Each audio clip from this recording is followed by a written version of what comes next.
Good morning, good Good morning. Good morning. morning, Welcome to guys. FYI. For your information, I'm Good Joy to morning. Finance alongside Sherry Duncan this morning. It is Wednesday, the 8th of June, 2022, and we're here again with you, bringing you credible Not a information. day, not a You know, dollar. I was just about to say that. You can still say it. Nothing is precluding you. Is it jinx? Is that what you say when you say this? When you're about Not to a say day, not a dollar. I don't know what to say. John Jones, Yvonne Rodriguez. I see you guys there that have been in the Mhm. comment section very early this Yeah. morning, making sure that you mark your name present. And we are so appreciative of each and every one of you. Miss Guyana 10 is in the house this morning. Correct, Miss is right. Guyana 10 and John Jones is Yep, having a yep. And conversation. Yvonne Rodriguez is here as well. Beatrice Selby is missing. Candy Deline Indrajit is missing. Those are usually the first folks. Yeah. We're good to have you guys Beatrice. nonetheless. Good to have Yvonne and John and Miss Rodriguez. You know, John will have special connotations for Druida. Myself too. I have a son named John. Very special for Spelled me. just Very special. Jon, shortened form. Yes. Yep. Marilyn King is quick to the keyboard. Quick on the Savitri drag. Sal is here as well. How are you doing, Savitri? Trust that you guys are great and keep doubting. The Kit Dowling. Kit, where are you joining us from? Tell us, Kit. Kit, I'm where you very coming in from? curious about Where you. Rockland This coming in name, from? Kit Dowling. You know, Kit, where are you coming Kit is from here, this and morning? see Audrey Milo. That's all like Milo tea. That's all like my tea. Milo tea, Audrey Milo. No, I'll tell you your situation up front. Okay. Milo. I'm having tea bag, some kind of tea bag. I really don't know. I just prefer to just It's the go like that. original tea bag. Tea bag. Found in tea bag. You know, I've been trying to brew tea over the last 2 months or so. It's not working out for me. Yeah, it's just a little hard. I don't know what's going Checking on. to see the AC sample. Yeah. You know. Yep, better than the rain. But Yeah, I have some of those days in which I feel a little hot. Guys, how you doing? How has your morning started? Tell Is me, it tell me, raining? we want to know. Let us know what is going on at your end. What's concerning you? What's bothering you? Your big issue for today, wherever you're coming from. Do tell. Make sure you tell us in the comment Do tell section. us, And please. I have been going back to the comments as much as I could to see if I missed anything important. But if I don't get it, you know, you can always tag. Just tag me. So I'll be going Folks, you know what you directly gotta do? Make the shares look nice. Make the emojis look nice. Good to see Edward Gonzalez, Streeter. Yes, from the Bronx. Margaret Johnson is here as well. Yes, Margaret. Yes, correct. Edward is Yes, very your different. question. Okay, so I don't know. Okay, I got you. So Polly and Schultz is here, but Polly Anderson is raining in New Amsterdam. Wow. Yes, it's Wow. not raining here this morning. Thankfully, Yeah. it's not raining. Even though that some of that is also on the weather report for this morning. I see they're telling us we're going to have thunderstorms during the course of the day. So if that is anything to go by, we're going to be looking at that. We're looking at that too. Yeah. Yeah. As a Facebook user, saying good morning, everyone. Keep up the good work, Doretta. We can try. We can try. We're trying. We're trying our best. We're gonna try our best to make there's sure. The weather. Oh yes, there's a weather, guys. You know, Sharon is very keen when it comes to keeping the updated weather report very accurate to the date. Yeah. So it's 25 degrees outside, as we're telling us, and thunderstorms. This is for Region 4, and in Georgetown in particular. And we hope the weather is great where you guys are. Sorry we couldn't show for more places, but it's what we have to work with for now. Still building, you know. We're still building and tweaking and tracking and tweaking, twerking and tweaking. Don't worry, that's when we're gonna start. We're gonna push and start and show that the currency value, price of gold, and stuff like that, as it pertains to what is going on here. We're gonna. Are you talking about currency? Yes, exactly. As we're speaking about it, there you are. Right on. The foreign exchange Yeah, rates all yeah. together. You know, I was most excited when I was doing my first degree in economics because we were looking at all of those things.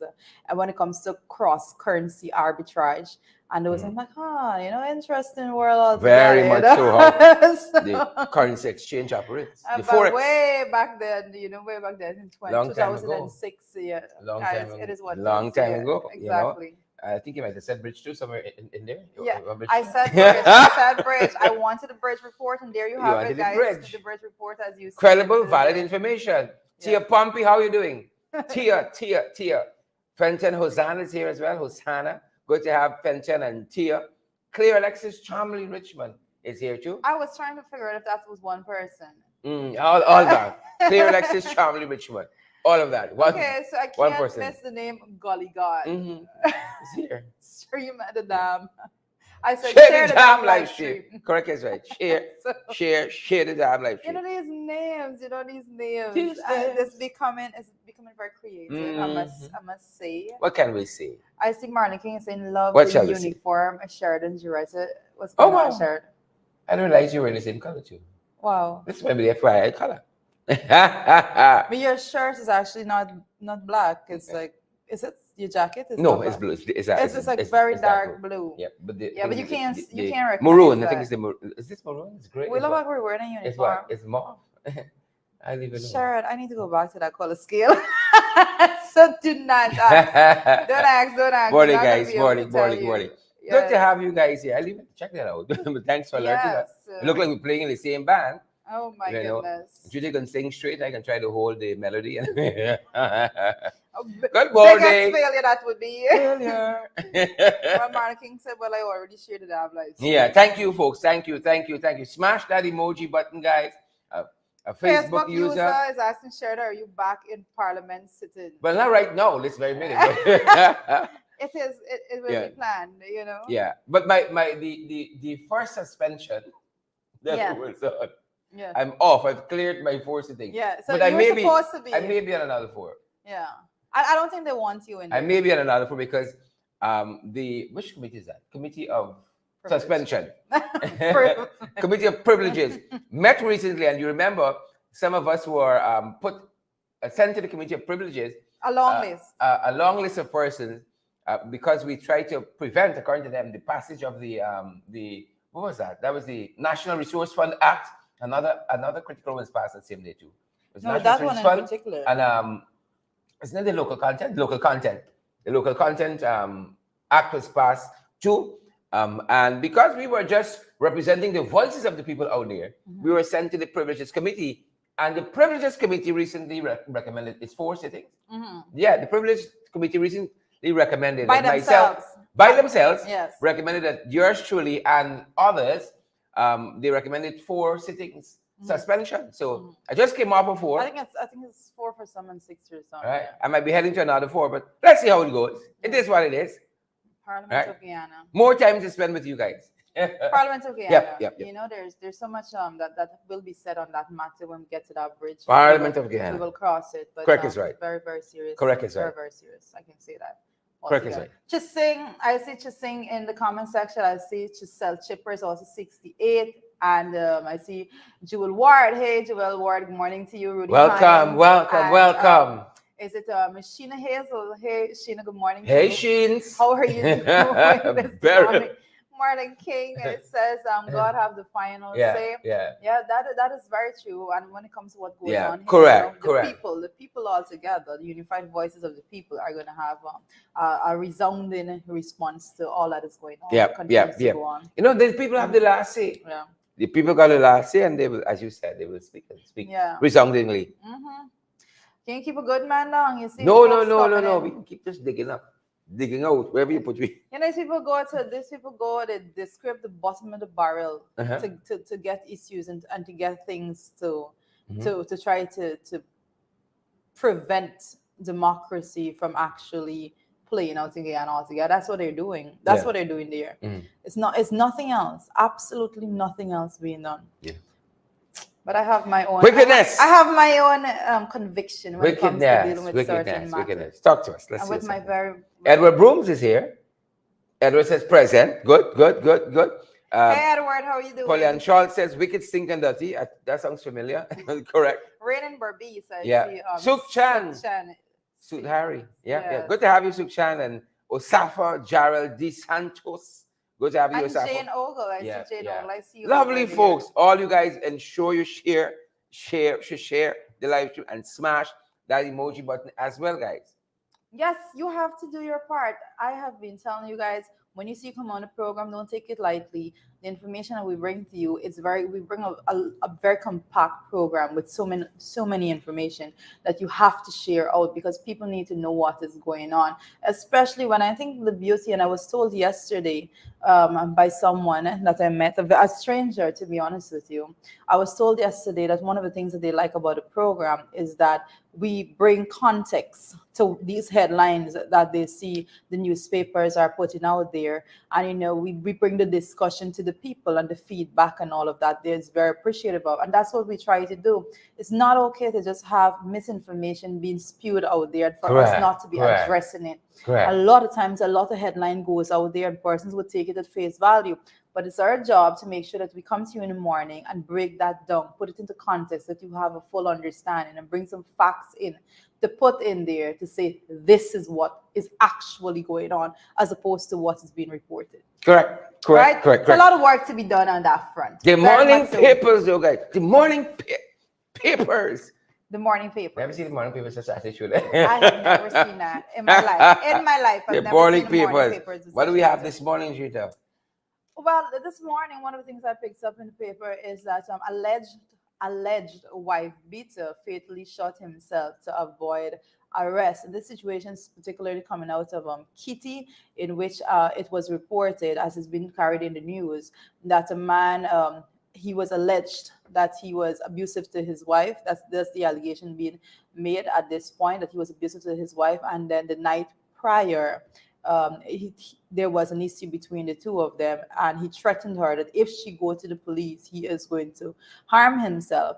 And when she did go with the police, when she went to the police yesterday and went back to the house, he actually shot himself. Wow. That is what is being reported right now. I know we've been talking about the facts of domestic violence and gender-based violence and all of those things, right?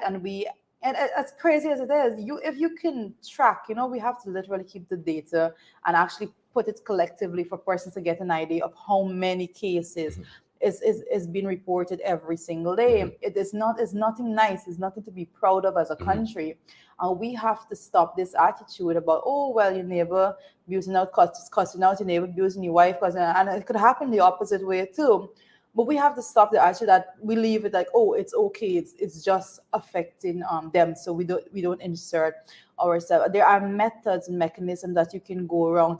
For me personally, there is no way on hell somebody could be abused, and I know, and the police doesn't know, right? As simple as that. Yeah. Once I know, the police will know immediately, and I don't. And those things are, and I keep saying, the police have a policy in which they call it a zero tolerance. When it comes to cases of gender-based violence, they say they have a zero tolerance. That is the way it should be. And that is the guidelines that they follow. And how it should be is that once someone goes there and makes a report, then that matter goes to court. And the person should not be allowed to, I just want to talk to this man and about this. I just want to do this, It must go to the court. That's the way it should be. Just send it up.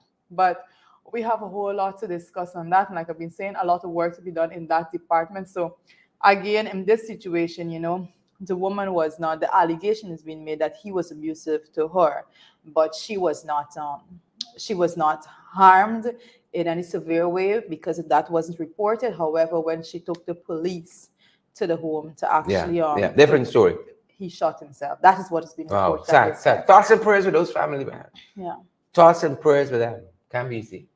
Very, very, very tough, And a lot of times, children, I don't know of this particular situation, but a lot of times children are involved in all of this. And I'm most concerned about that because as a parent myself, that I'm sending my children out to school. And then I don't know the children that they have to go to school and mix with all the trauma that they're going through themselves, little kids. And that's why I always say, sometimes even in the school system, we have to have a different system there to deal with children, because that should be a safety net. That should supposed to be a comfort zone, a safe haven for children, because you don't know what hell they're coming from, basically, when they come to sit in those classrooms. Sometimes some of them a little wayward and so, but you don't know the hell that they're coming from to be there. So you provide, that the school system should be that nurturing, caring environment for them all together. Yep. You have thoughts and prayers again with those family, and we want to say welcome to all of you who've just joined the program. I see Candace Chan is watching us from Orlando, Florida, and we're so privileged to have Candace. If Candace is watching us, Others watching us as well. Yes. You have others watching us. First, we want to say good morning. Yes, good morning to my best friend in the whole world. Candice and I have been friends since we were in forest form. Over 20 years of friendship. How come we have the same best friend? Over 20 years of friendship. I don't keep a lot of friends. Good morning, when I have a friend, I have a friend. You have a friend. I am not somebody that changes friends over the course of years. I hold on to friends. I hold on to friends for dear life. Yeah, I have a friend in Jesus. Right? So what a friend we have in Jesus. Yeah, Candice and I have been friends for many, many years. Like I said, over 20 years of friendship. Don't pretend I can't sing it. We have been through a lot together. Yeah. And if Candice is watching, it means Quinn is watching too. So good morning, Quinn. Respect and manners. Sabo Williams, good to see you as well. Mala Pandey, good to see you. How is Carmichael Street this morning, Mala? Good to see you, Elizabeth. I think Candice is touring now. I don't even think she's at home. I don't know. I just remember. I don't know if it's Candice is inspiring Warren or Warren is inspiring Candice, but they're always touring. It's something like that. Touring. But I know she's not. I know she's not at home right now. She's not in New York. She's not in New York. So it's a long time. We went Florida neither. Just like the Quinn and Candice. A long time. I've never went to Florida. Usually. You passed through. I passed through the airport. Several times passed. Yeah. I sat down at the airport in Florida. I watched the door. Everything's saying, Duncan, where you going back to the country for?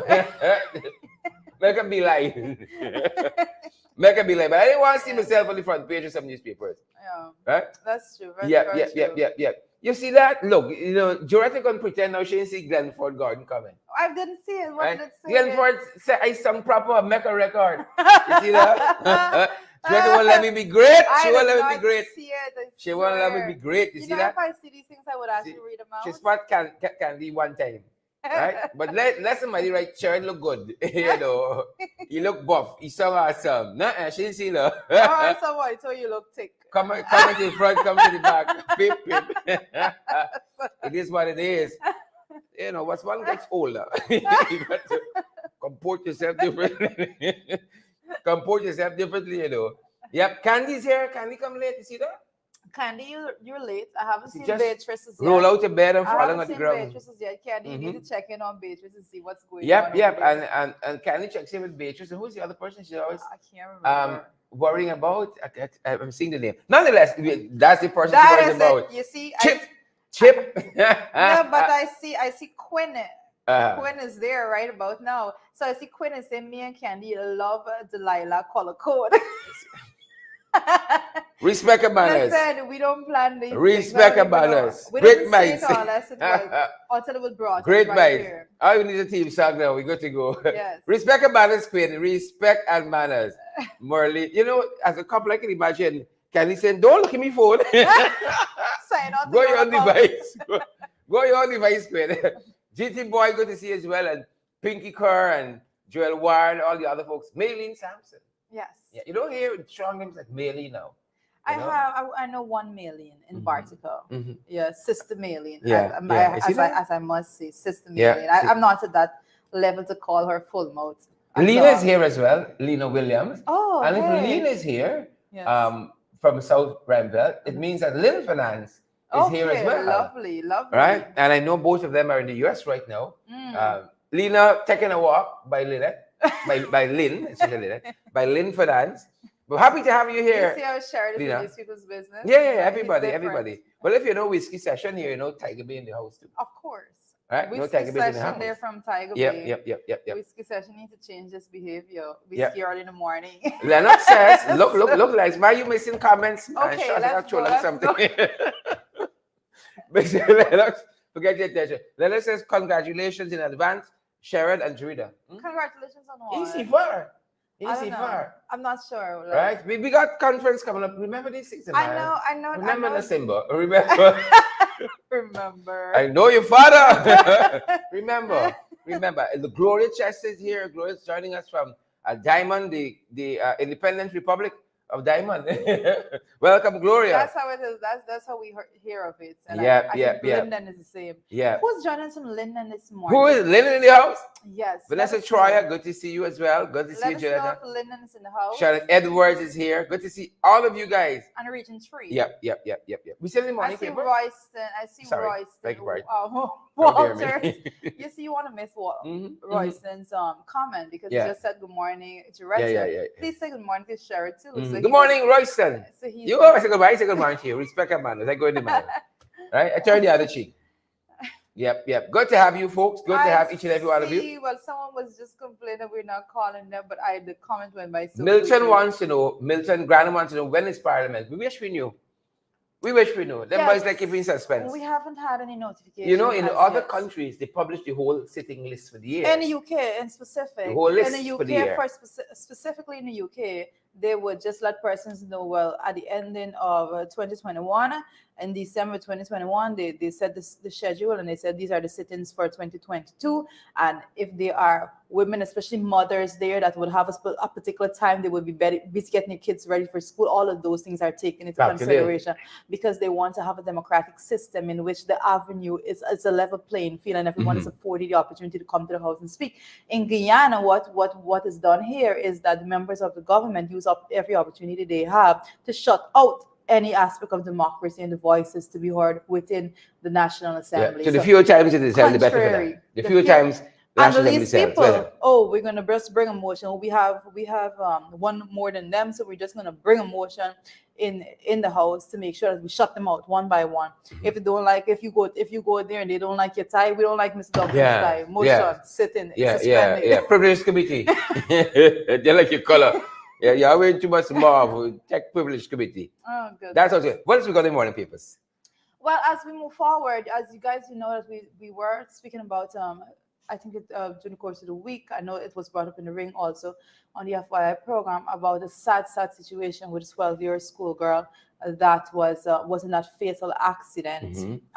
You know, I'm reading a report. Kayla. Yeah, I'm reading a report online and that I'm not too happy with, to say the very least.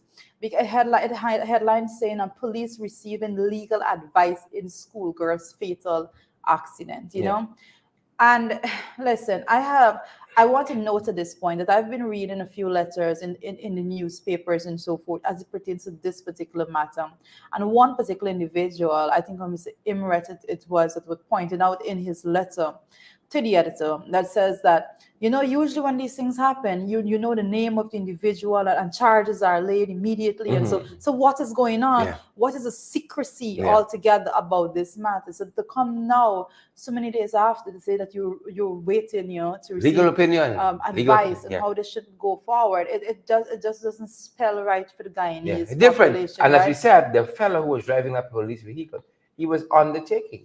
Yeah. Right. So I don't know if you have, and there was a pedestrian crossing. They said the vehicle in front had stopped for young Caleb to pass, and the police vehicle was undertaking. And when she met her demise in this way, yes, sadly. That is very sad. And I know that I believe that there was a vigil last night for young Kayla there, and I can tell you that if I had known that I would have found that is something that is really touching for everyone to be pouring out their support to that family. Correct. No mother wants to know that you send your child to school and then you know your child isn't coming back home.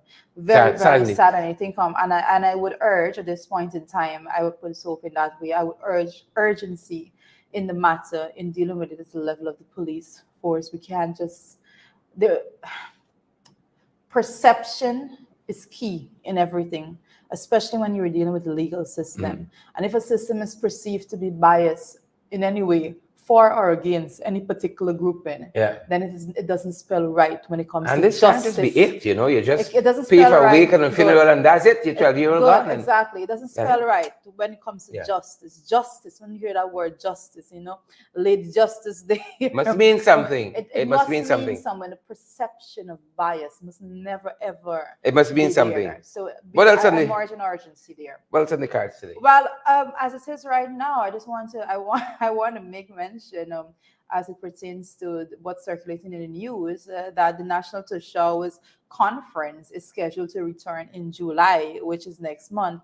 The National to Show Conference is scheduled to return in July. Guys, when there was the whole COVID pandemic and all of that, I know administration, they would go ahead and do what they feel that they could do and want to do. But when it comes to these matters, COVID was the reason that it was not held and all of that.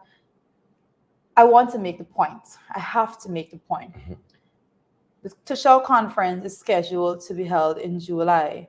And I want to make the point that we have been raising a significant amount of failures when it comes to the Ministry of Amerindian Affairs, as they renamed it from Indigenous Peoples Affairs. All right. We have been raising a significant amount of issues that pertains to this particular ministry. Issues of petitions being sent in from villagers when it comes to them questioning good governance and transparency, and more so accountability at the levels of the leaders within these communities.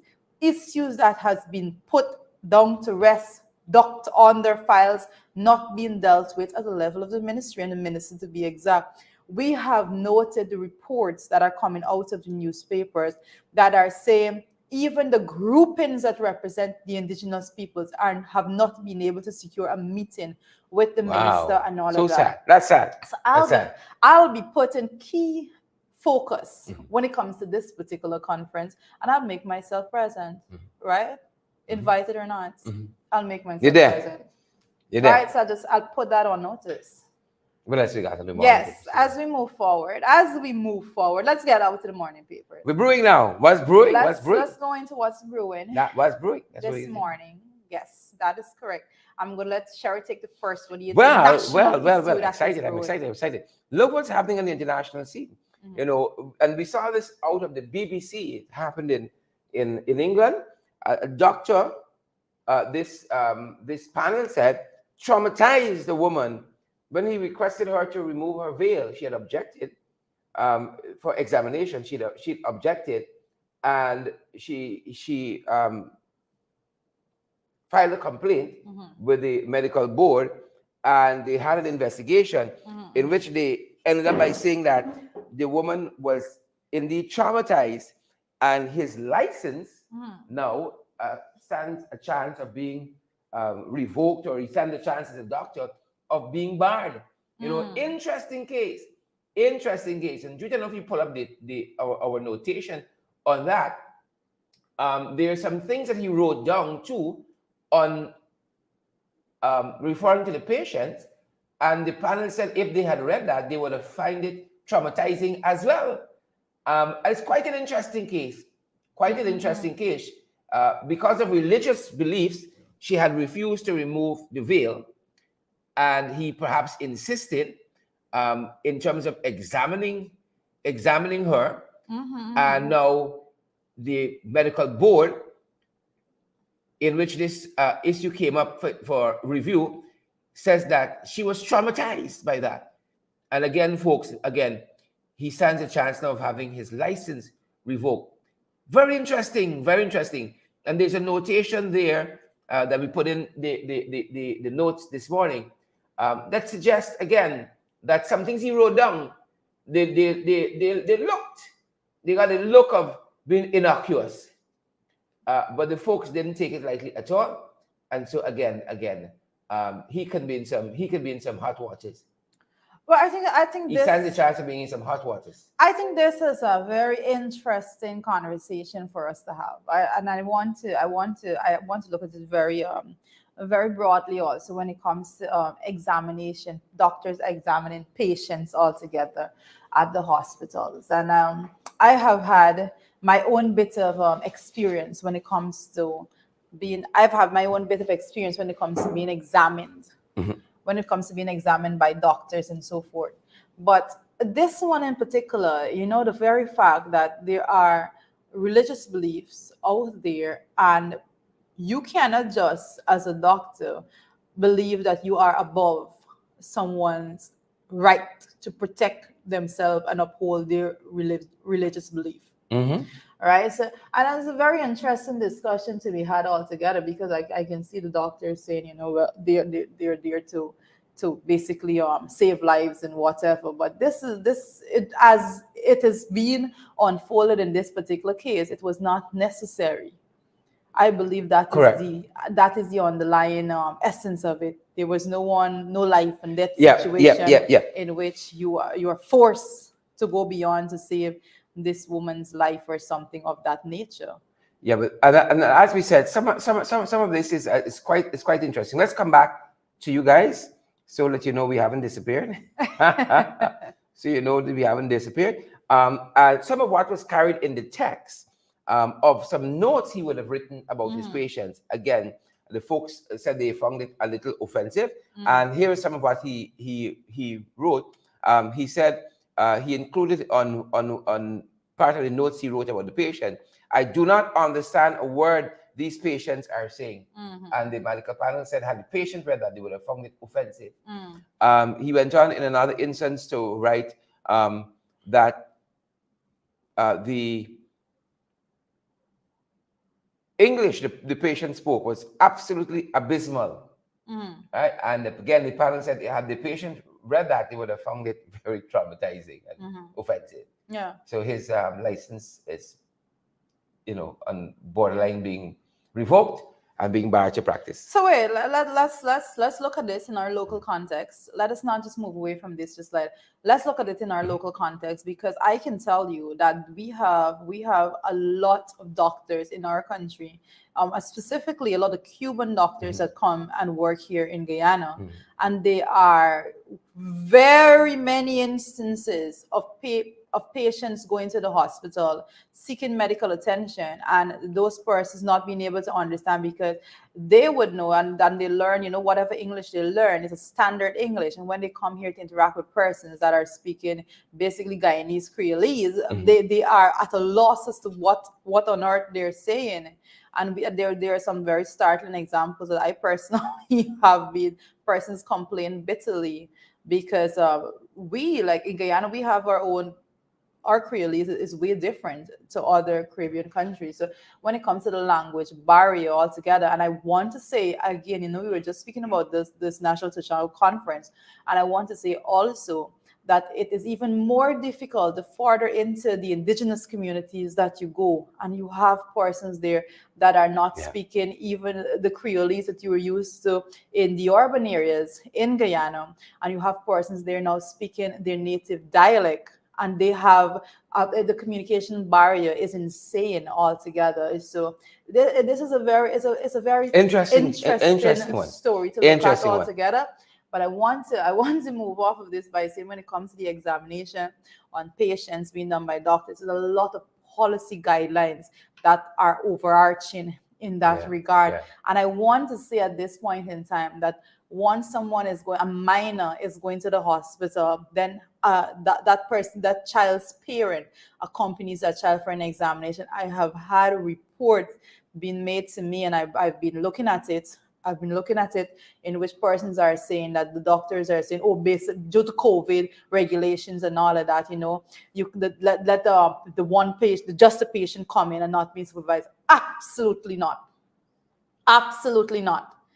Those regulations were not dashed through the door when COVID started. A minor is a minor.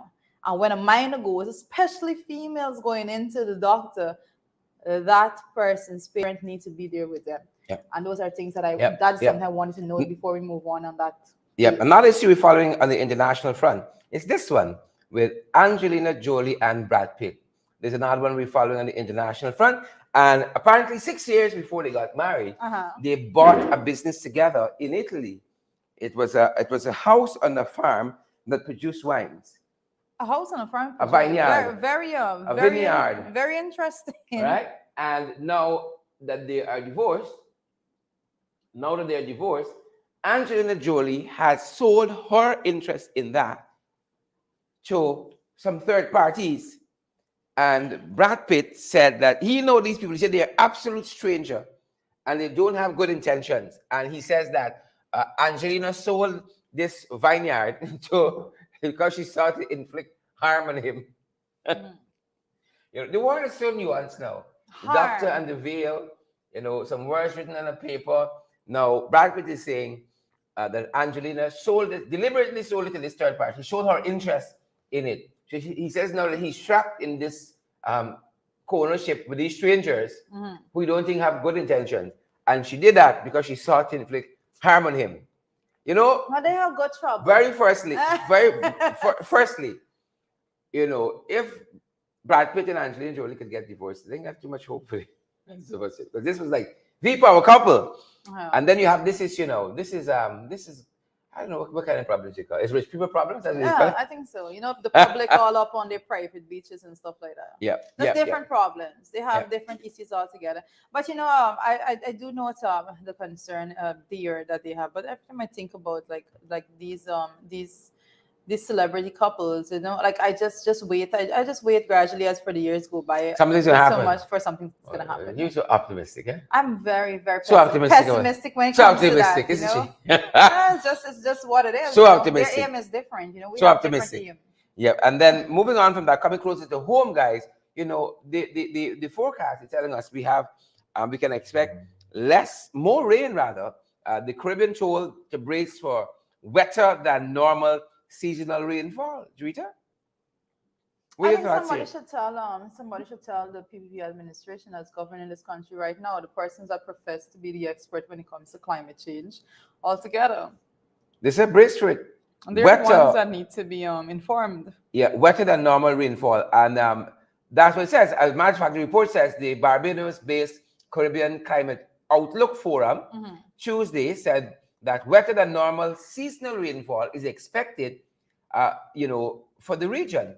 For the period, of course, June to August of this year, you can look forward to that. And actually, guys, locally, we had the Hydromet office has issued an alert for likely heavy rainfall. And this was just yesterday we saw this, right? That the Hydromet office reported that a tropical wave, is affecting Guyana. And as the wave continues its westward movement, wet conditions are likely, right? And they said that rainfall events may be accompanied by thunder, lightning, wind, and gusts and gales. Yep.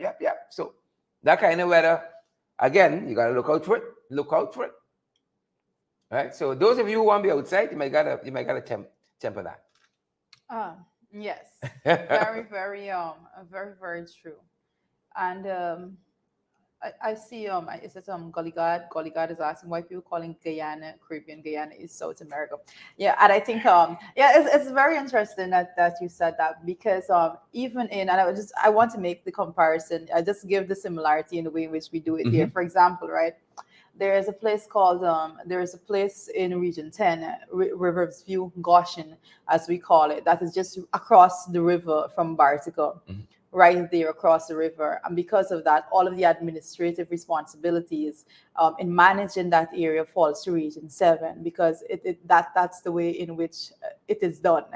All right, although it is in Region 10. And it's very similar as to when it comes to our culture altogether, and more specifically Guyana being English speaking tend to be more associated when we talk about Caribbean life. And as you would know, are all our dealings and the fact that persons from Guyana reside so a large part of our diaspora and all of that resides in the Caribbean. But I think our language is one of the more specific reasons that we affiliate more so with the Caribbean as opposed to South American nations. As sad as it is, what a point taken there that you were making. Yeah, and as we still out there in terms of what's happening in the region, we saw this as well, and we thought it might be. This one was very sad because an American woman died after a butt lift surgery she had done in the Dominican Republic.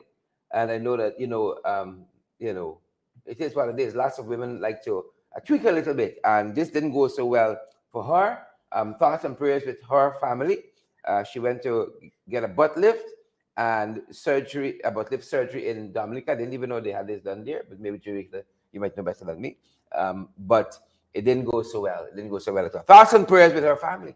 All right, so I have to speak on this. This is something that is particularly interesting to women all over, and I think that men have a lot of role in this, and the fact that women go out there and they try to project themselves in this perfect image, to be, I think as they try to be more appealing to the opposite sex altogether. And I'm still waiting to see how men have a role in this. no, you put the pressure on that way because there's a lot of women. Let me be honest. I mean, this is the wrong person to have at this discussion panel, because women would be able to put it forward. If I had another female here, I would get the support in that light. But I'm gonna paddle this canoe by myself this morning.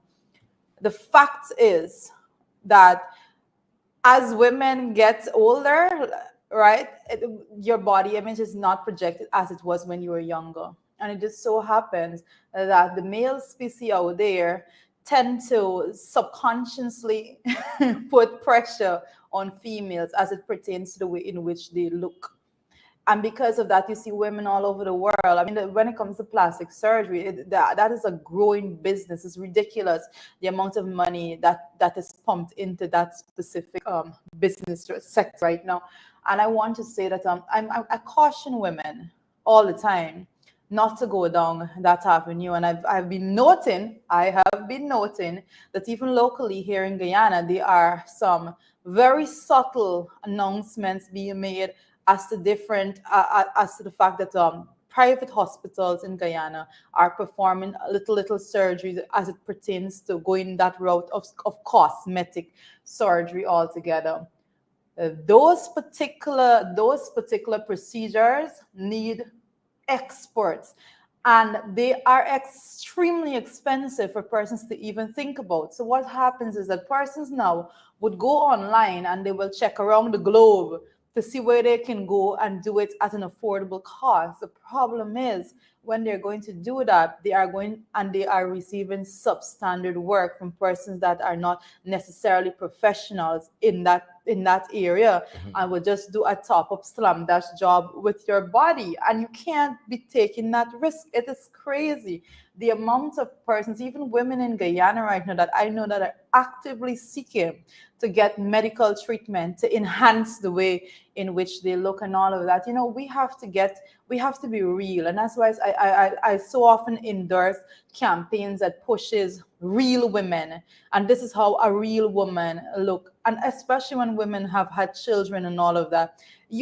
change is inevitable when it comes to the human body. We born as a baby, we grow up, we're at our finest at one particular point in our life, and then we get old and your skin start to sag. Women, men, everybody, that is a natural course of things, and there is not a damn thing you can do that's going to preserve you and that is going to maintain your health so that you're going to be 200 years old. So I was like, what is the point in doing that? I'm not going to be out there bashing people that do it. That is not my intention. But I'm saying that you have to be very careful in the places that you go to seek these medical attention when you are trying to, as persons would say, enhance your appearance altogether. And it is my opinion that once you're healthy, I always promote getting healthy. I get up and go to the gym every time I can, not because I love to go to the gym, because you try to keep yourself healthy and all of that. But I say that guys out there, commend women that are natural, commend women that haven't done procedures, and stop belittling women if they have a flaw here and there. Men out there with flaws head to toe condemning women if they have a few flaws. Doesn't make sense. This is a real conversation. I could have this for days, but on this point, very, very sad that someone actually lost their life when it comes to trying to enhance their body image. And this thing with social media and this perfectionist image that persons are being pressured in putting out there. 100 different filters on your phones and all of that to put out an image of perfection. No, it's not healthy. It's not healthy for our minds to go down that route at all. So yep. So there's that we're watching at, and then again, closer to home, guys, we've been following the Renald Williams story. Oh my goodness. And Jyoti, you know something about this. You can tell our viewers. It started with him just trying to head home after visiting a family member. Got knocked down, and then the taxi driver promised to take him to the hospital, and then we know how that went. Never got there.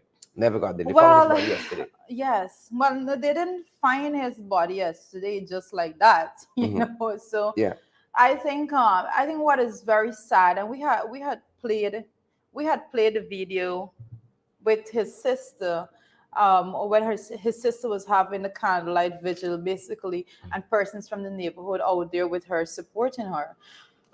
one particular person that spoke, I don't know if it's a neighbor, I can't remember directly, but he was saying he made a plea, and we made a plea on this show too.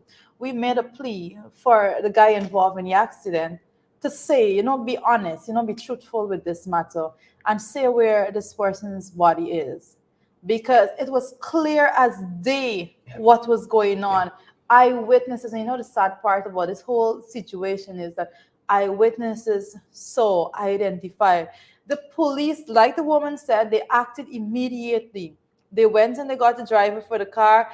He was in a lineup. He was identified by the eyewitness and all of that. But then he was sent home, Yeah. because and that is where the error came. I think that is where the error came, because at that point in time, nobody knows if the man was still alive.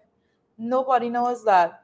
But now I think that what and then this thing came out as I know what you did last summer kind of scenario, in which he basically is saying now that he took the driver for the car, he that when he hit the guy down, he was taking the guy, and the guy was growing, and the guy stopped growing, and he panicked and go and dump his body.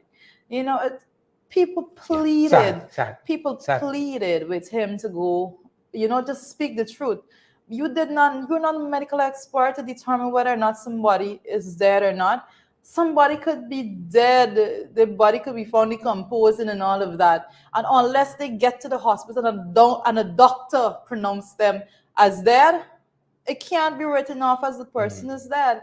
So I think that it was a the whole situation is sad. Tragic.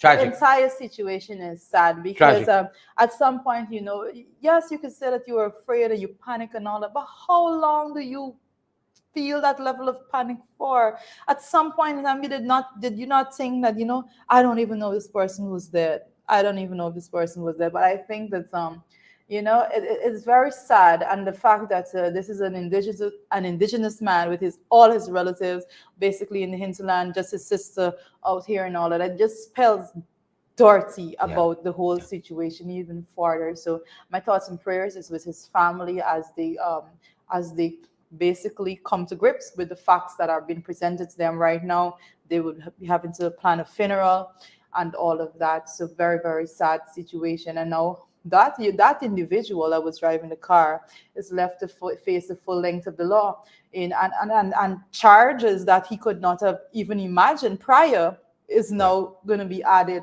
to that sheet. So correct. Completely sad situation, but I am happy at this point in time that there is some bit of answers being presented. Some amount of closure. Yeah. On this matter. You know what else we're following, guys? Are we following Handshake Gate? Handshake Gate. I've seen so much in this in social media. Yesterday you said that you didn't see it as a big deal, but then like everybody else saw it as a big deal. So we were like, what? Like we probably missing something over here. Like what's the big deal about whether or not you shake somebody's hand? It's not a big what deal. Is that? Yep. So there was a press conference yesterday, guys, by Leader of the Opposition, Mr. Aubrey C. Norton, and that question was raised in the press conference. What happened there, and why did you refuse to shake Irfan Ali's hand? And the Leader of the Opposition responded to that question. Had a very interesting answer, one that I love, if I to use your phrase, if I must say so. Yes. There's the response by the Leader of the Opposition. Love that response, and take a listen for yourself. Take a listen. I was in a corner speaking with someone, and out of the blues, the president turned up with a set of cameras. I wasn't even looking in his direction.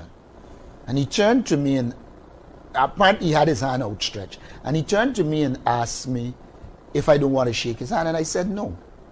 He then proceeded to what I consider to be bully his way. And we end up shaking hands. But I want to make it clear that, first of all, I cannot treat this as business as usual. You have a situation in Guyana where the president continues to dismiss workers from all across the public sector. Recently, two GPL workers complained that they were arbitrarily dismissed. A lot of who have been dismissed are essentially Afro-Guyanese and Indo-Guyanese and Amerindians who they perceive to be the APNU AFC. We are seeing signs in Guyana, if not full-blown, that they are operating in a dictatorial way. There is clear evidence that there is discrimination and the exclusion of Guyanese who are entitled to benefit, like in the flood relief, etc. While this is occurring, there are high levels of corruption. Though the way is cleared for the appointment of the Procurement Commission, it is not being appointed. We saw the illegal appointment of a commissioner of police in total violation of the law. We are seeing the misuse of state resources for narrow partisan political ends. We are seeing, as all this is done, the PPP is prepared to go out there and lie, be dishonest about things. We have seen the removal of projects that will benefit APNU AFC constituency. For instance, the athletics track in Linden, where Lindeners are showing that they are in the forefront of athletic achievement, but you stop it. We had on the cards the road from Mobura to Linden. The government wasn't prepared to go ahead with it. My understanding, it is pressure from the diplomatic community that caused them to go ahead with it. We saw them remove from the budget the construction of the bridge across the Demerara River from Wismar to Mackenzie. I am not going to allow the president to use a handshake for propaganda purposes. If I am shaking the president's hands, it is assumed that there is some amount of cordiality and that the people of Guyana are being served in a non-partisan way. And so for me, it wasn't a question of just a handshake. It was an attempt by the People's Progressive Party president to get a handshake and to throw it all around the globe as if everything is fine in Guyana between the government and the opposition and between the political parties. I signaled clearly that it cannot be business as usual. You cannot do the things you are doing to the people of Guyana and expect me to operate as if all is well. All isn't well. We have a government that is disrespectful and they have to be brought to book. And so my approach, while I saw one writer who is generally inconsistent saying that some nonsense, I am not prepared to be used to appear that all is well when all in Guyana, all of us know that all isn't well. The oil resources are not trickling down to the people of Guyana. It is the PPP elite, friends and family that are benefiting. The cost of living is going up and no proper measures are taken to deal with it. It cannot be business as usual. And my refusal to shake the hands of the president might not be conventional, but it is relevant to illustrate the reality of what the Guyanese people are facing. Oh, very much correct. I must say that I endorse the sentiments of the leader of the opposition, Mr. Aubrey C. Norton. He is on point with what he's saying, you know. And I want to also make the point that I always say that the PPP, when their politics that they know, they basically go with a warfare. It's a psychological warfare. That's the way in which I put it over, and that's why they're so anxious to get these images out to mess with people's psyche. Shake a hand. To You go shake and a say, hand. oh, Yeah. we're good, and they're going to We're good, circulate those things through the government, Damn right. taxpayers paid media. And they are going to circulate it and say, "Yeah, it's all good. Things are good. I don't know what these people talking about on the outside, what people complain about. Look, we're good." And that was the attempt that you saw there also to have that handshake. The very fact that it was circulated so heavily means that it was planned, and they planned to push it out like that. So Mr. Norton is absolutely correct in giving his response. Because yesterday even we made a point right here that says there's a handshake should mean something, It should mean something. It's not just you just don't go around shaking people's hands. It's just like that, especially persons that are not just in anything that they are doing. So on point, but Ms. Norton actually made some very profound point when it comes to what we've been saying every day, actually, that persons, the way in which the PP administration is managing the country, there's something to shake hands about. Correct. And we can go, I think this can take us directly into our big issue, what we have today. Correct. And as we go there, in that press conference yesterday, Mr. Norton also spoke to the appointment of the substantive Chief Justice and also the Procurement Commission, right? Public Procurement Commission also. Yeah, he talks about how they have already, he has signaled to the president, he signaled to the finale that he's in agreement that the Chief Justice should be appointed, and that person should be, Wiltshire, Miss Wiltshire, and also the Chancellor should be Edwards Cummins. But Irfan says, he can do it when he's ready. He also spoke to that, and I want to bring some of that to you, our listeners. Well, first of all, you said, Mrs. Teixeira said that in the president's own time he will deal with it. I'm saving the president the trouble of having to ask for agreement. The Constitution says in 127.1 that he needs the agreement of the opposition. What I've done is to remove any barrier whatsoever. I've made it clear through the representative in this letter that I'm in agreement once it is the appointment of the Chancellor and the Chief Justice. There is no stumbling block left. Any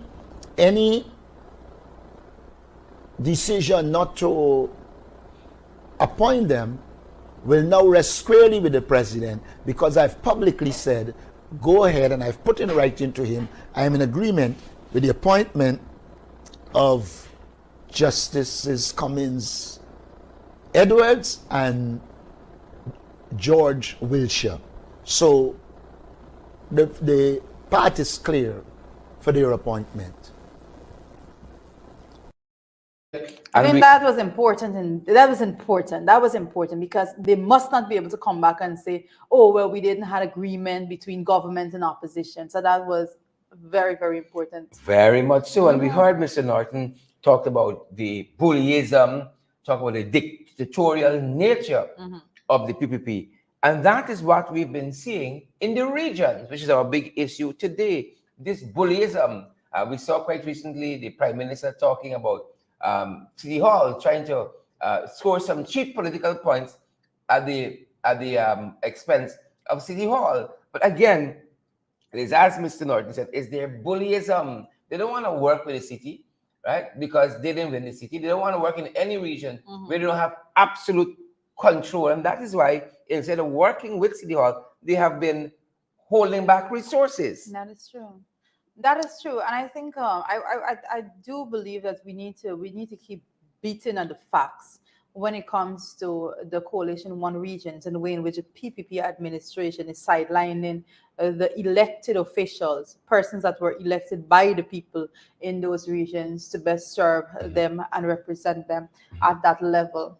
And I took a personal interest in every word that is coming out of none other than Mark Phillips currently, when he is trying to throw blame on the mayor and city council as to what is going on. Disrespectful. And throwing warning over and all of that. When they themselves consistently stifle, sideline, handcuff the system altogether. Correct. And people, you would remember, listen, you would remember And I always say, mark my words. I say it over and over. I said that they are stifling them. They are sidelining them. Basically, they're shackling them by lack of resources from doing anything because they want to come back and they want to say, oh, what are they doing for you? And so said, so done. I always say to mark my words on these matters because I can read them like this is the same record. The players change. They rotate their players off so many times. Yeah. But it is the same mantra. Yeah. Guys. It's the same nature. And that's what we've been seeing because when we've been following their handouts of hampers and band-aids rather of hampers and handouts, we see the tactics, People keep asking, what is happening to Region 4? What is happening to Region 4? They went to Region 2, give out a lot of stuff. Region 5, Region 6. Region 10 get a couple things. The folks said they turned up for work yesterday, nothing meaningful to do. When these jobs they're claiming they're handing out. It's not jobs. Right? But again, when you look to see where the things are going, and I don't like to talk about people being racist and so on, but that is what it looks like when you follow the map. It's an electoral map. Right? It's everything to we own. But other places, Region 4 get nothing yet. Like people don't even live in Region 4. Region 4 like it's a barren land. And that is what we're seeing in some of what has been handed out nationally. And then when we look at what has been given out even regionally by the Regional Democratic Council, it makes what Mark Phillips said ludicrous. I don't know who Mark Phillip thinks he's talking to, and I want to not just gloss over it altogether. This is a very serious matter, right? And this is their attempt. This is how they intend to go to the people within Coalition One region and to say, oh, well, you voted for them and what did they do for you? And I consistently say that every single day, every decision that is being made, and that's why I stress the point so much on the podcast that we had recently when it pertains to what is going on at the Desiree Fox Secondary School there at Ramadan, and the fact that Priya Manichan took to Facebook and in her response saying, oh, well, the administration is managed by the Region 7 administration. And I said, I'm not going to leave it as that, because what she is saying is that, oh, this region was won by the APNU ALC and they are mismanaging the system there. That is what she was attempting to say. And that's why I made it very clear and I broke it down, and I'm going to continue to do it, that the elected officials within the Coalition One regions are being sidelined in every decision. And I also made a point that when it comes to things like the boards that gives out contracts and so forth for work to be done, they are controlling every single last one of them in the Coalition One regions. And when it comes to the administrative duties and the way in which the money is actually spent and who holds the authority to spend money within the region, it is their REOs that are doing that within the region. So nobody could come to me with the nonsense and the trash talk altogether. And it is not okay for a sitting prime minister installed, however he may be. It is not okay for him to go and to try to provide misinformation to the Guyanese people. And I'm not going to call it misinformation, it's disinformation. Perfectly correct. Directly intended. It is put together in that manner to deceive people altogether. We cannot be okay with it. Everyone needs to call him out on it. You are not in a position to condemn folks that you have been stifling resources from day one. Perfectly correct. Perfectly correct. Because as we were talking early on in the green room before we came on, these are the folks who tie your hands behind your back and then come and asking, what have they done for you? Yes. Right? Stifling you of resources, then coming to ask, what have you done for you? And to read these numbers definitely is right up your alley. This is what has been happening regionally. Yes, look at and specifically, he's speaking about a matter that is pertinent to Region 4. Look at Region 4. Look at Region 4. The budget went to $552.9 billion. And how much did they increase Region 4 by? They didn't increase it by 1 cent. It was a decrease. In 2021, they got 21 over 21 million. In 2022, the budget went down to 18 million plus. Yeah. What the hell is that? And then you come and you put out articles that says, oh, well, what are you doing? You have to come up and get stuff done and all that. Absolute nonsense. That is a regional. I want to just make the point that this is at the regional level altogether. Yeah. But this is And all a of the region microcosm of the issue that they we're control in talking about. totality. All of the regions they control in totality. The money went up. But George, Region 4, the biggest, most populous region, got less. Got less because they from this want to shine go, rice regime. They're only starting, and I'm making a point. You're looking at 6211, and that's what we're looking at there. We're looking at the line item there that you're looking at is 6211, and I always make the point. Monies have been allocated, and monies are being directed to 6211. 6211, folks, I want you to be sharp on your response to these things when you see it online. So I always try to explain. 6211 is basically what goes to the region, the RDC, and the RDC is allowed to spend that money off of their own. There are other projects that are done in the region that comes under the direct management and stewardship of the PPP administration. So what they have done there is that they are crippling the work that the elected officials for the region, the people at the Region 4 residents went out and voted for. They are stifling them, they're shackling them altogether to make sure that they are not financially empowered to go out there and make proper representation for the people that elected them. And they're starting with the mayor. I am saying it right here, right? They are starting with the mayor of George. And you said, oh, what are you doing? And then they're going to go to the regional chairman and they're going to say, the RDC, what are you doing? And they're going to say, these are the people that you elected, and they're not out there doing anything for you.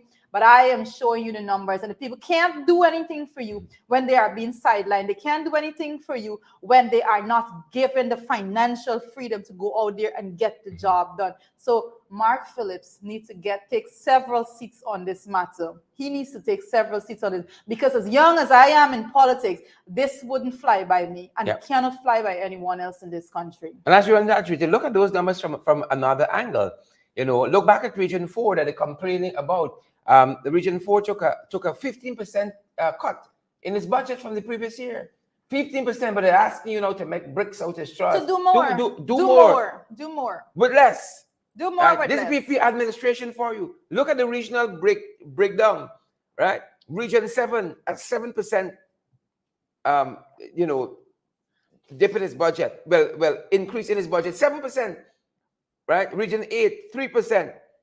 Right? Region 9. Look at Region 10. Region 10, a 1% increase. Let's look at Region 10. Let us look at Region 10 specifically. Region 10, 1% increase in the regional budget, but you can go and ask them, what y'all doing here? Region 10, let me narrow the focus in on Region 10. Region 10, the increase that they have, when with a budget that went to $552.9 billion in 2022, they told the persons in Region 10 that they can only afford to give the RDC $501,000 extra. Yeah. Right? And then they went on their campaign and their outreach and said, oh, we love you, the people of Region 10, and we are here and we are fighting for you, and we're going to create part-time jobs for you. And then they went to their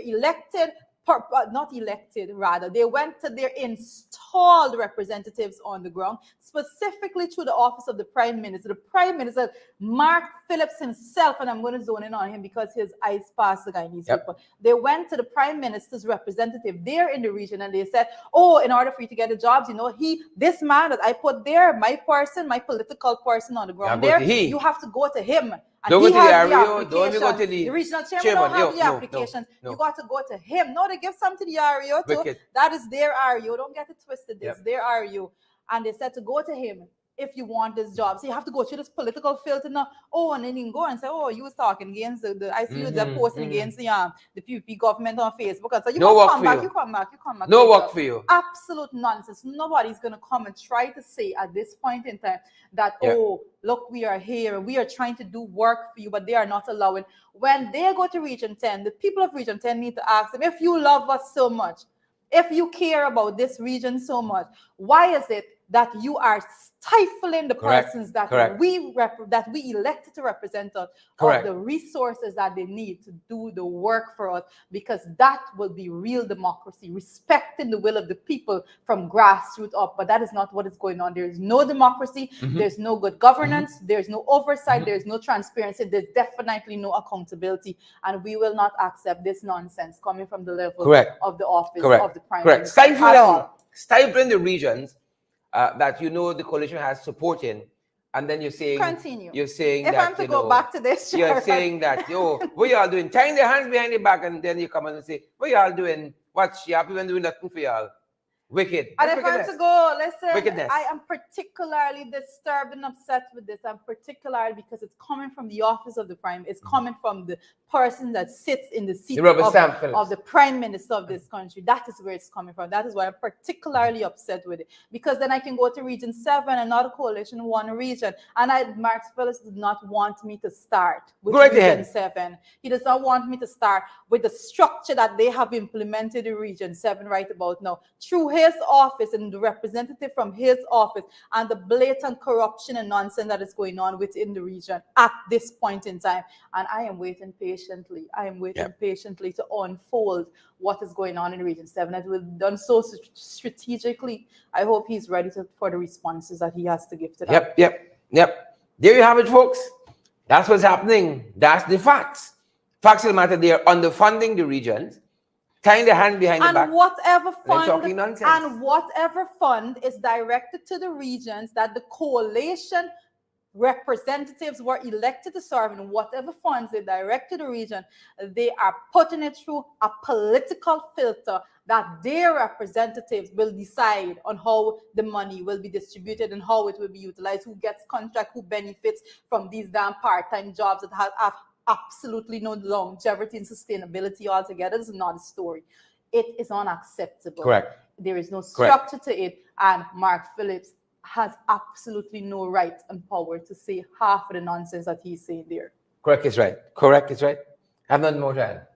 Can't add anything else. I don't think I should add anything else. I think I'm gonna get too upset in this matter. I swear. That's it, guys. Credible and valid information. Judith David, credible and valid information. Sasha Trimmon and Gordon, credible and valid. We tell you guys, we do our homework. At this time, we don't just run out the black spew and stuff, for propaganda's sake. We do our homework. And Marie Selby, and Chinsing Henry, Susan Washington, we do our homework, and Gordon.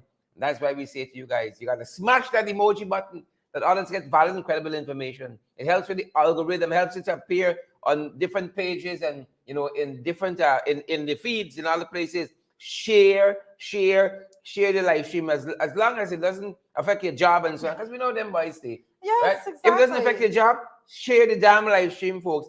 Smash that emoji button. And Leonard Fraser, partner with us as well, because this is what your funding goes to do.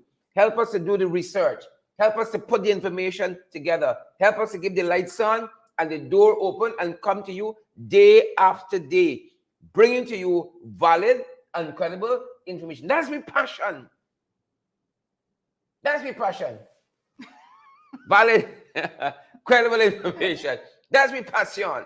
Valid, credible information, folks. You see? This is the facts, You see, when you come with this, there's no escaping. This is their figures, it's their numbers. That's their budget. 15%. Their budgetary allocation to the region. Gone from Region 1, from Region 4. Right? How are you going to maintain pumps with a 15% dip in budget? Right? Region 10, how are you going to fix roads with 1% increase? How are you going to do the work properly? How are you going to keep drains clean? Right? Yep. Take care of the garbage and so forth. And provide a good standard of living. Right? But look at the places that they're in. Region 2, 14% more. Huh? You think they're easy? No? All right. Region 5 what? 32. Not 32. 32. Percent increase. This again, I have to say, it goes to line item 6211, which is a line item that is responsible, that is given the actual RDC is given the flexibility to decide on the spending. This is an electoral map you're watching here, and that's how they're plugging the funds in. So where it believes it best serve them, not the people of Guyana. And then Catfish go on come and tell me what one Guyana. Look, Take several seats. Want to come and talk about one Guyana? Folks, partner with us. Find a way. Find a way. We got lots of responsibilities. And you know, the last 2 months have been rough. Y'all see what's happening out there. It's been rough. But we want to keep going. We got the stamina to keep going. We want to keep going. Keep the lights on, the doors open. All I mean is you got people who help us to pull all this together for your benefit. We ain't just on here for our talking foolishness, you know. Credible, valid information. We can stand up and defend anywhere the information we put forward here. That's what we're in for. You know, sometimes you just have to put forward their own information. I encourage you, you know, folks out there, I know some of you just don't have the time, but some of you do. And when we talk about fact checking, I always encourage you, when you see these numbers that we're putting forward right about now, these numbers are taken directly from the budget, the PPP budget. If you go, when we talk about inflation rate, you can go to Bureau statistics and all of that, and you can pull their reports. When you want to hear anything about, when you want to research anything that goes with inflation and anything to do with money supply and all of things, Bank of Guyana, all of the documentation are out there, but they're not going to come and present you with the evidence because it is damning against them. Correct. It is damning against them. You won't see this on Chronicle. You won't see it on NCN. Definitely you won't see it on DPI. Right? You will never see facts and credible information there because that's not what it's in for. It's a sugarcoat to pretend to you that the status quo remains, to get a handshake and they can show the handshake whole day in them places. But they give you facts and say, oh, we gave region 10 less or 1% more than the last budget and we expect miracles out of them. We give George region 4, Georgia inclusive, 15, 13, 14, whatever it is. That money still goes less. through. That money still goes through the RU. The RU still have to release it. We give them less, but we expect everything to work perfect, right?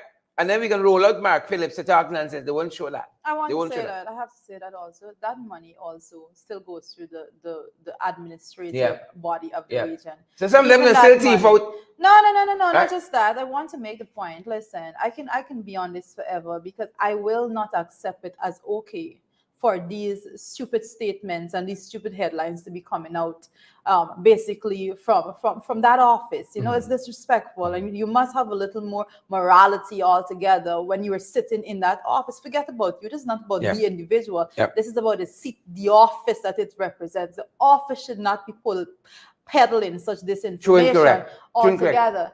And I have to say, even for that amount of money that you're referring to, that I made a point that is the amount of money, the region have the flexibility to make decisions at the level of the RDC and so forth as to how and they spend these money. And I want to make the point also that it still comes through the administrative structure. Still come through. There's no independence. It still comes through the area per se. And that is why, even with the situation at Ramadan, it was none other than one of the regional councillors from region number 7 that said that they have been asking to go to the hinterland locations, the middle Mazaruni, upper Mazaruni locations, and they are being told that the money isn't available. And they know the money is there and available. So know what kind of wickedness. Write them down, and when they made such absurd, ludicrous comments altogether, you pull them out. It's a kind of wickedness, folks. Kind of wickedness. Share the damn live stream. Smash the emoji button, folks. Partner with us. We're available via Zelle, PayPal, Cash App, MMG. Available via Western Union. PayPal, you said PayPal. MoneyGram as well. You can see it again. Go right ahead. Right? And folks, our MMG number is our WhatsApp number as well. The MMG number is the WhatsApp number. 627-6963. I think Cheryl is forgetting it now. 627-6963. Folks, find a way to partner with us. We need your help. And Diane Gravesandi, you have some catching up to do, so you're going to have to look back at the program. Please Diane says I'm late. Please do. Good morning. Please do. Right? Elizabeth Narayan says she likes my pink shirt. She's seen pink. You see that? Yeah, we're different. Everybody's seen their own story this morning. Right. I think it's mauve. I think it's a little mauve. Well, Candy, I think lilac. I don't know. I mean, you know something. Elizabeth may be watching us on a good smart television. You watch us. You look back at some things on a good TV. You miss a lot of things. You say, all this in this movie. Okay. You watch Die Hard, for instance, with Bruce Willis on a good TV. Says, all this I miss. I missed the entire movie. You see that? You see that? You big back TV. You pick up. You have to slap the back. And turn on. Tune. Yes, You're finding it. Miss the whole movie altogether. Right, so maybe Elizabeth watching us on a good pulling out pink from this movie. Nonetheless, guys, good to have each and every one of you folks. We do so much to make sure that you guys get a good valid and credible information. You got to be up very early, sifting through information, pulling out information. It's a whole day, and a whole day we spend on these programs. So when you're saying to please check on the American Airlines suspension, I'll be sure to check in on that. Yeah, we're going to be following that. We're going to be following that. Thanks for joining us, folks. Party with us. Party with us. Share. Same thing. Share the damn live stream, guys. And smile. I look like slim now. If that comforts you. Thanks, guys. I was compelled to fast. Like the Apostle Paul said, I was compelled. Things hard. It's not you really want to eat. It's just that there's nothing to eat. It's just rice. Shine rice regime. Sad. That's what they are. Ridiculous. Yeah. Oil That's it, folks. That's it. Peace out. Have a good day, guys. Drops Mike. See you, Sminty. See you guys for the podcast. That's it.